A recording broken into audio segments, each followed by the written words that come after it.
Hi there fellow guitarists, my name is Joshua Rogers. Welcome to today's tutorial. In this lesson we're going to be covering Marieta Mazurka by Tárrega.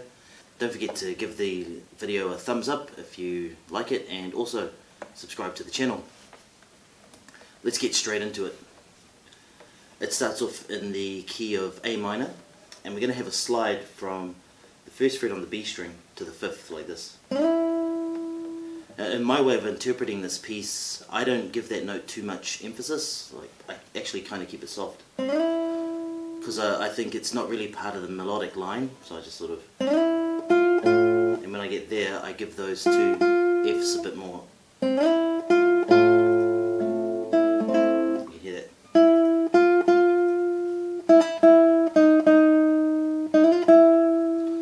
So the idea is to keep the melody up the front and all the other notes just accompanying, and they should be a bit softer. Let's go back to this note. So we're sliding to the fifth fret and then to the sixth on the B string once, and then play that sixth again with an open A. Here I'm preparing a bar at the fifth fret, so I've got half a bar at the fifth fret and my third finger on the seventh fret of the D string. And I play the D and the G strings together. And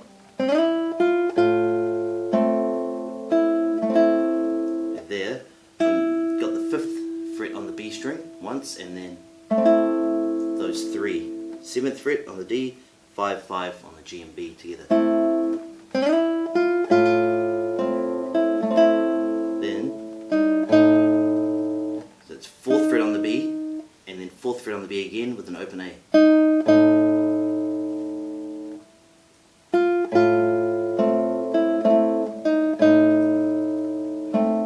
Actually back to this, so if you could do it like that and you would see that these notes aren't changing, these are like a pedal. So we've got, so it's back to that, 7 on the D and 5 on the G. Then we've got, that's a double hammer on, that's 4, 5, 6 on the B, and then back to 5.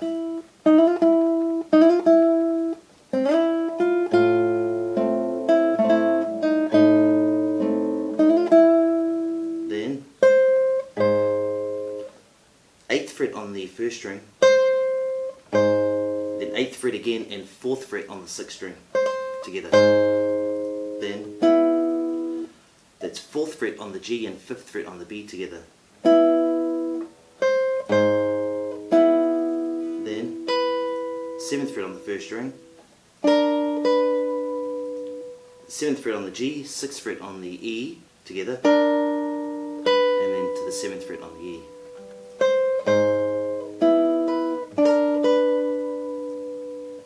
When you do that, you should actually hit the 6th string at the same time, like this. Then you can sort of slide this up here.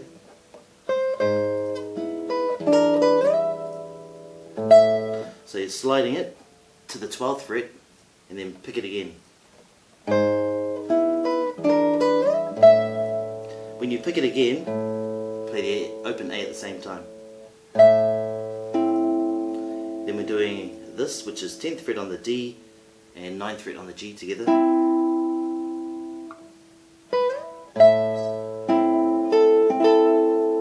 And then we've got 10th fret on the B string by itself, and then all three of these notes, 10, 9, 10, D, G, B. Then 11th fret on the B. 11th fret on the B, 10th fret on the A together, and then 11th fret on the D and 9th fret on the G together. So you can see this finger stays there, so from here like see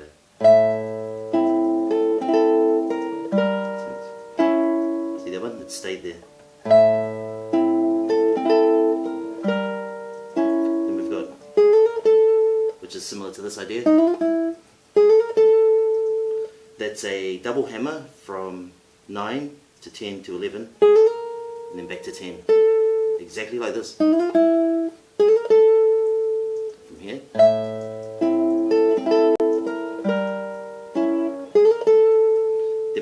this finger as a guide finger, which means it stays on that string and moves to the second fret on the same string. It's called a guide finger because it stays on the same string and moves from one position to another. So we pick the second fret there. That is 3rd fret on the D and open E together. Then 2nd fret on the G and 3rd fret on the B. Then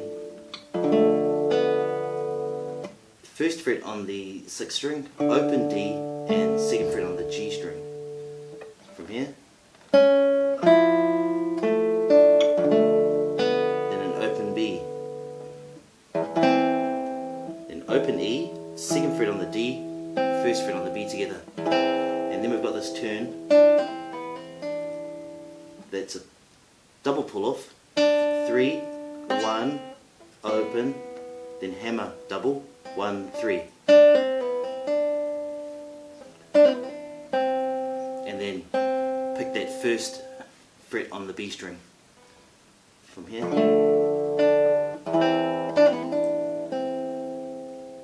And then we're going to move guide finger. So we've got 2nd fret on the 6th string, 1st fret on the D string and an open B together, and then 2nd fret on the G string. I'll go from here.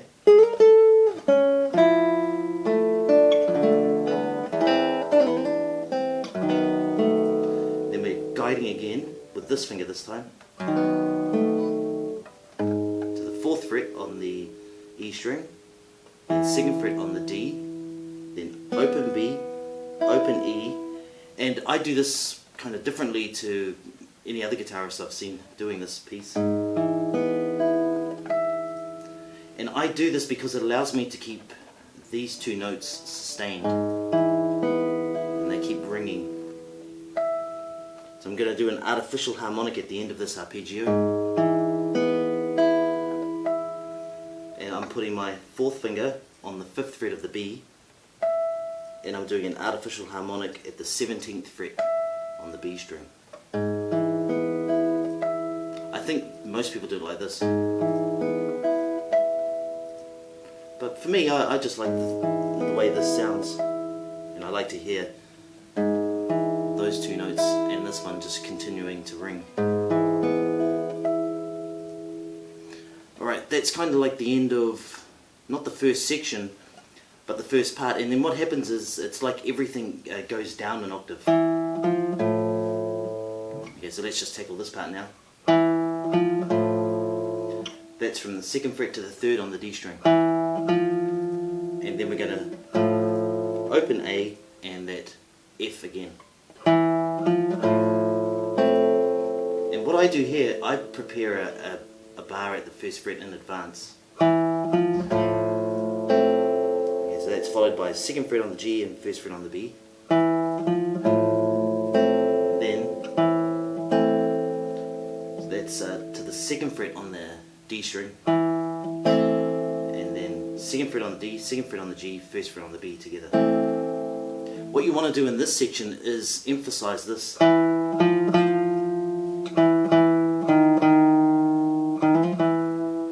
that's actually the melody, even though it's shifted down an octave. And the accompanying notes are now actually a bit higher than where the melody is. You've got these, so you don't want to put too much emphasis on those. So don't make these like really loud. Try to keep that under and try to keep this a bit louder.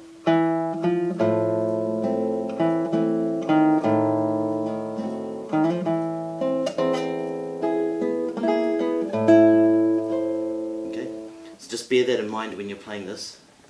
So we've got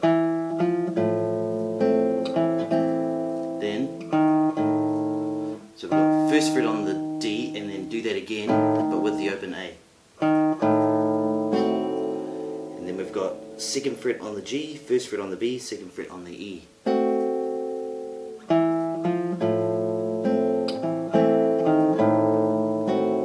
Then, now here, it's the exact same thing that you've done twice already. But it's the last bit here, You might think it's better to do it like this, but I actually do this, which if you didn't see what I did, I actually shifted my first finger here like this. The reason I do that is because what's coming up next requires quite a big stretch, and it's much easier if I move that there instead of doing this. I do this, and you can see it's much easier for me to do that. So I've got a double hammer from 1 to 2 to 3, and then back to the 2, all on the D string. Let's just do that section again.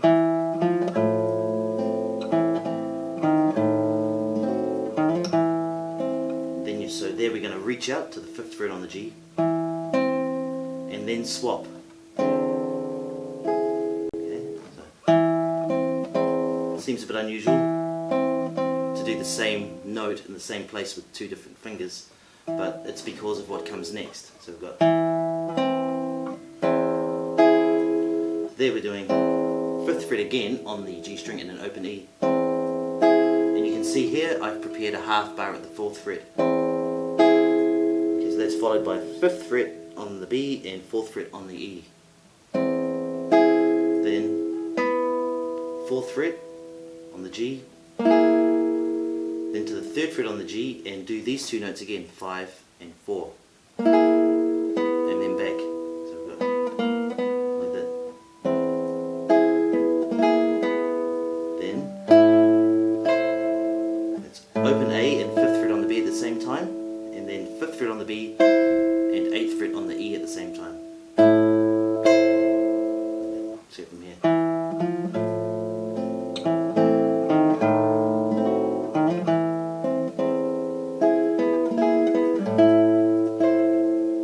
Then that's 2nd fret on the G, then to the 3rd fret on the G, and then do that again, but play the 4th fret on the A at the same time. And I'm going to move that into a bar, and that's 5th fret on the B and 3rd fret on the E.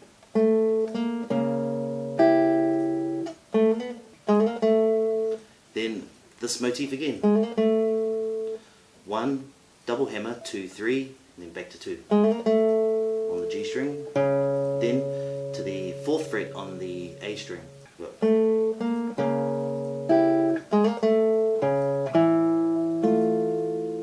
So 2nd fret on the D, and then 2nd fret on the G and 1st fret on the E together. So I've got then open D,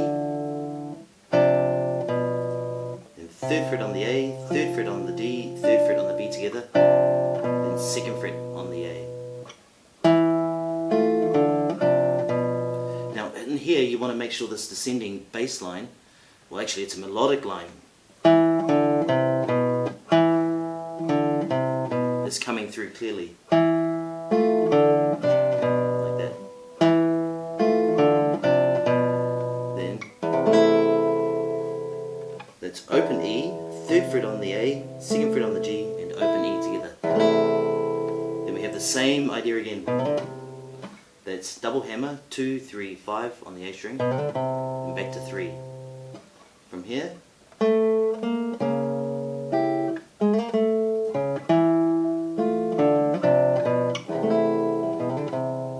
then open E, 2nd fret on the A, open D, 1st fret on the G together, then 5th fret on the E string, 3rd fret on the A, 2nd on D and G together. And then we're going to finish that with a artificial harmonic and a bass note.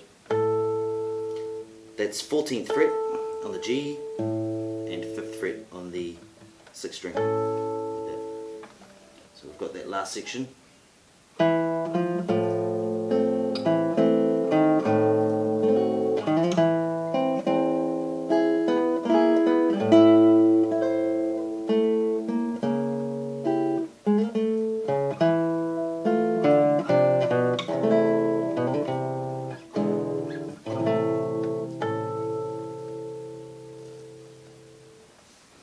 Thanks a lot. If you've enjoyed the tutorial, don't forget to smash that like button and also subscribe to the channel so that you can be kept up to date with everything that I'm doing. Peace out. and let your fingers fly.